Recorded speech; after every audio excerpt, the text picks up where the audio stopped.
Setidaknya sejak 2 tahun lalu Anies sebetulnya juga sedikit mengalami kenaikan, tetapi kenaikan dari Anies Baswedan ini justru agak terhenti nih setelah Oktober 2022, persis ketika dia mulai dideklarasikan. Kembali kepada Anies yang tadi terlihat tidak mengalami kemajuan pasca dideklarasikan, itu faktanya memang demikian. Itu tidak ada pergerakan yang berarti.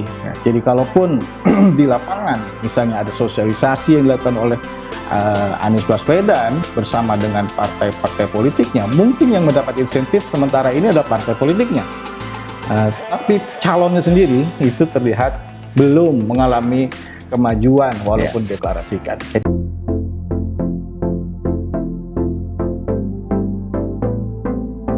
Melihat tren suara pada 3 nama besar dari hasil survei SMRC yang terbaru memperlihatkan pola tren suara yang berbeda, dinamika yang berbeda, dan terjadi anomali suara pada Ganjar dan Anies. 3 nama besar ini didesain dalam pertanyaan tertutup oleh SMRC. Survei dilakukan pada tanggal 2 sampai tanggal 11 Maret 2023.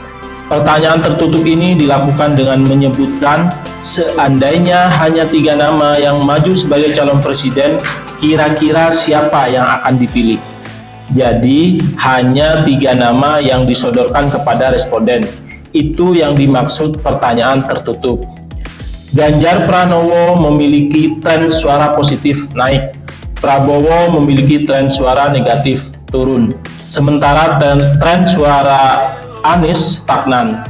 Kita lihat hasil survei yang dimulai dari 2021 sampai 2023. Ganjar pada 2021 elektabilitasnya 25,5%, naik menjadi 35,5% pada Maret tahun 2023. Suara Ganjar ini bergerak pelan tapi sangat meyakinkan, tidak ada gejolak yang berarti ada kenaikan sekitar 10%. Sementara suara Prabowo dari 34,1% turun menjadi 27,2%, turun sekitar 7%. Suara Prabowo ini mengalami titik jenuh, bisa dibilang berat untuk menaikkan suara dan harus bekerja lebih keras. Prabowo harus menampilkan strategi dan narasi baru. Dan terakhir, suara Anies pada Mei 2021 sebesar 23,5%, naik sedikit menjadi 24,8% pada Maret 2023. Ada kenaikan sekitar 1,3%. Walaupun ada kenaikan, hanya tidak signifikan dan lebih bisa dinyatakan suara Anies stagnan. Dari hasil survei SMRC ini, suara Ganjar naik terus. Ini biasanya sulit turun dan bisa dipastikan 95% Ganjar presidennya seandainya pemilihan presiden dilakukan sekarang. Ini keyakinan dari orang-orang yang percaya terhadap survei, karena ada juga yang tidak percaya survei. Sementara suara Anies stagnan, padahal Anies sendiri sudah dideklarasi oleh Nasdem pada 3 Oktober 2022, dan sejak itu Anies keliling Indonesia dengan jet pribadi sampai sekarang. Tapi suaranya tidak naik signifikan, hanya naik 1%. Bahkan dalam 3 bulan terakhir suara Anies malah turun sekitar 3,3%.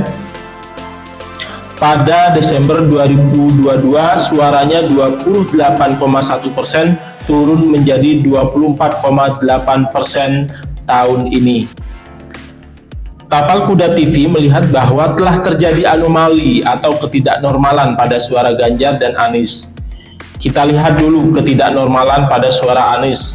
Anomali yang cenderung negatif di deklarasi Nasdem sudah, keliling Indonesia juga sudah dilakukan. Harusnya naik, bukan malah turun suaranya. Seharusnya suara Anies berbanding lurus dengan apa yang sudah dilakukan, tapi ternyata suaranya cenderung turun, stagnan, bahkan berhenti. Biasanya dalam survei tren suara seperti ini sulit nambah dan mengalami titik jenuh. Harus hati-hati dengan pola tren suara seperti ini. Nah, ini berbeda dengan tren suara Ganjar. Suara Ganjar juga anomali, hanya anomali yang positif. Ganjar ini belum dicalonkan, belum ada deklarasi, belum ada kepastian maju atau tidak, apalagi mau keliling Indonesia. Dicalonkan saja belum tentu sama PDIP, tapi elektabilitasnya tertinggi dan cenderung naik terus dalam 2 tahun ini. Sementara suara Prabowo cenderung mengalami penurunan. Itu saja, sekian, terima kasih.